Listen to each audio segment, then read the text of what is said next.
विकसित अभियान जो है उसका कार्यक्रम शुरू किया है और आज जो हमारे रवि क्रॉप है उसका एक रोड मैप 5 साल के लिए तैयार किया जा रहा है, जिसमें हमारे बहुत से साइंटिस्ट और ये हमारे डायरेक्टर हैं यहाँ पर पोटैटो रिसर्च इंस्टीट्यूशन से हमारे पारासू जी हमारे सेक्रेटरीज हैं। इसमें गांवों में जो हमारे छोटे छोटे जो हैं गांवों के कृषक समूह उनको बनाएंगे और जो हमारे यूनिवर्सिटीज़ हैं और जो हमारे दूसरे रिसर्च के सेंटर्स उनको कोऑर्डिनेट करके एक लैब टू लैंड कार्यक्रम शुरू करेंगे। जो कुछ शोध यूनिवर्सिटीज़ में हुए हैं और इंडियन काउंसिल ऑफ एग्रीकल्चर में जो इम्प्रूव्ड वैरायटीज़ के जो सीड्स हैं, शोध हैं, रिसर्चेज हैं, इनोवेशंस हैं, उन सभी को लेकर के लोगों के समक्ष जाएंगे और इस कार्यक्रम को एक अभियान के रूप में शुरू करेंगे, क्योंकि कोई भी कृषि में जो भी हमारे शोध हैं जो सिर्फ लैब्स में ना रहें वो लोगों तक भी जाएं। तो इस कार्यक्रम को लेके एक गोष्ठी रखी है जिसमें हमारे Indian council of agriculture research और पोटैटो रिसर्च के डायरेक्टर साहब ने इसको ऑर्गेनाइज किया और इसमें अपना जो 5 साल का रोड मैप है उसको लेकर के कार्यक्रम बनाया जा रहा है। सर, विकसित कृषि योजना के तहत अभियान के तहत जो एक फाइंडिंग्स भी आई है, बहुत सारी जो है किसानों बागवानों की डिमांड्स भी आई है, उनकी समस्याएं भी सामने आई है, उसे आप कैसे देखते हैं? देखिए, खेती एक खुला धन है और कई बार क्लाइमेटिकल कंडीशंस बदलती रहती हैं, कई बार एक्सेसिव रेन होती है, कई बार सूखा पड़ता है। इसीलिए ये कहा गया है कि Indian budget is a Gamble of monsoon.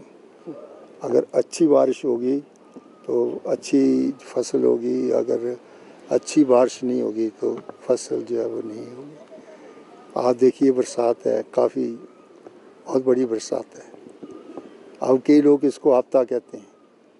मैं अगर बरसात नहीं होगी, ये जो हमारी खरीफ की क्रॉप है, बरसात में जो फसल होती है इसमें कई फसलें होती हैं, बहुत से सीरियल इसमें होते हैं, मक्की है, बाजरा है, इसी तरह से रागी है और पैडी है, बहुत सी दालें होती हैं। खरीफ क्रॉप एक ऐसी क्रॉप है जो सबसे ज़्यादा जो है वो फसलें तैयार करती है और रबी क्रॉप जो है उसमें फसलें जो है वो खरीफ की निस्बत कम होती हैं। तो अगर रेनफॉल नहीं होगी तो वो चीज़ें नहीं होंगी, दालें नहीं होंगी, फसल जो है वो ठीक नहीं होगी, बीमारियां ज़्यादा होंगी। तो एक पर्यावरण को शुद्ध करने के लिए जो रेन्स बड़ी ज़रूरी हैं और जो हमारे रिजर्वायर हैं, डैम है, वो जो है वो पूरे फुल हो गए हैं। आगे का जो हमारा रिकोर्स पानी के जो रिसोर्स हैं वो रिचार्ज हो गए। कहता है बरसात तब होती है जब ज़मीन पानी छोड़ना शुरू कर दे, तब उसको कहते हैं बरसात। ये 4 साल के बाद हुई है इतनी बरसात। तो इसके साथ ही हमारा पूरे का पूरा एग्रीकल्चर पैटर्न चलता है, उसी से हमारी फसलें जो है वो निर्भर करती हैं। ये ठीक है कि इस बार बरसात में कुछ फसलें जो हैं वो ख़राब हुई हैं, जो दरिया के किनारे बह गई हैं, कुछों का नुकसान हुआ है। ये जब बड़े बड़े लाशें आए हैं उनको भी रिमूव करना है। तो नेचर के साथ जब हम ज़्यादा खिलवाड़ करते हैं तो नेचर भी अपना रास्ता ढूंढती है। ये मल्टी स्टोरी बिल्डिंग्स हम जो शिमला में बना रहे हैं, कितना प्रेशर जो है वो ग्रैंड करेगी। हमने कंक्रीट के जंगल बना दिए। ये हिल्स जो हैं वो कंक्रीट के जंगलों के लिए नहीं, जहाँ light small houses 2 story 3 story बना दिए, मल्टी स्टोरी बिल्डिंग्स बना दी। इतना प्रेशर प्रेशर ज़मीन के ऊपर है तो स्लिप ही जाएंगे और क्या होगा। अभी जो मंडी में हुआ है तो वो दुर्भाग्यपूर्ण, वो अच्छा नहीं हुआ। लेकिन आपको पता है कि जो थान में जो जहाँ बहुत बड़ा जो हुआ है उसमें 23 घराट चलते थे। 23 घराटों का पानी आता था। उस सारी ज़मीन को आई करके हमने मल्टी स्टोरी बिल्डिंग्स बना दी। ऊपर के जंगलों में बिना रोक टोक जो है वो हमने सड़कें बना दी और पानी का निकास जो है उसको बंद कर दिया। और जितना स्लश ऊपर से है वो सारे का सारा नीचे गरीब आदमी की झोंपड़ियों को डुबो के चला। तो हम ये नहीं कहते कि तरक्की नहीं होनी चाहिए, डेवलपमेंट नहीं होनी चाहिए, लेकिन सस्टेनेबल डेवलपमेंट होनी चाहिए। कम से कम वो उसकी इकोलॉजी को डिस्टर्ब ना करे। आज आप देखिए मनाली में क्या हुआ है। बहुत पहले मैं जंगलात का वज़ीर था। मनाली का एक बहुत बड़ा जंगल था देवदार का, क्योंकि उससे बैक साइड को कोई सड़क नहीं थी।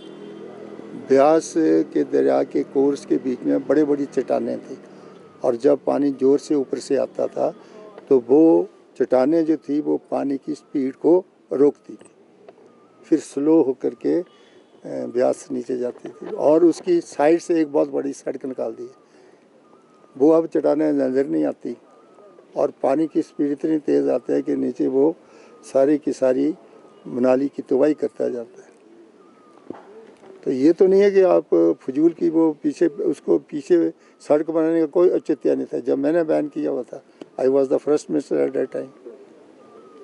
वो सड़क जो पीछे लेके गए उसने पानी की स्पीड जो थी, जो चट्टानें थी उनको उन्होंने उखाड़ दिया और वो तबाही हो गई वो सारी की सारी।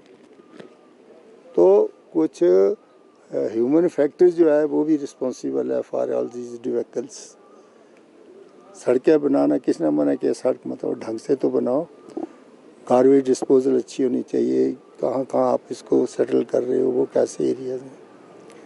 तो किसानों की समस्याओं के लिए तो हमने ये कृषि के जो छोटे समूह बनाए हैं कि फील्ड तक जाएंगे, किसानों की समस्या सुनेंगे, उसका कुछ समाधान निकालेंगे। तो ये एक अच्छा प्रयास है कि हमारे साइंटिस्ट ने एक मल्टी डिसिप्लिनरी अप्रोच किया है। एग्रीकल्चर, हॉर्टिकल्चर, वेटनरी साइंसेस, हमारे पीसी कल्चर है ना, फ्लोरिकल्चर, सब प्रकार के रिसोर्सेज को पूल करके हम एक अच्छा ऑक्यूपेशनल स्ट्रक्चर्स गांवों में देके चलो गांव की ओर एक नारा लगा के उनकी पूरी की पूरी सिस्टम को हम बदल लेंगे, ताकि कुछ जो खेती बाड़ी हम कर रहे हैं उसकी आउटपुट भी हो और कुछ लोगों को मिले इस कार्यक्रम का। धन्यवाद।